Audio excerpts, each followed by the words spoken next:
How to copy a post. To copy a post means to create a new post identical to one already created. Once you copy a post, you'll be directed to an editing screen for your copied post that will be saved as a draft. That means that it's not visible to the public. You can publish it and make it visible afterwards. So let's copy a post. The first thing you need to do is to go to your dashboard and then to notifications. You can click on the icon for notifications at the left menu in your screen.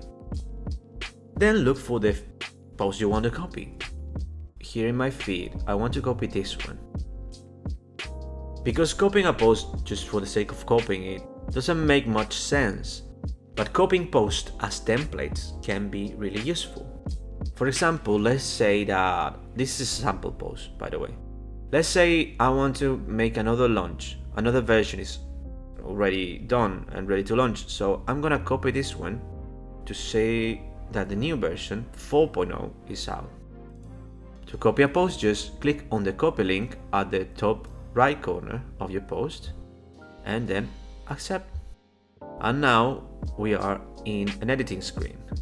As you can see here, we have the same title and the same content. This is the copy one and it's drafted already. You can see the draft tag at the top left corner.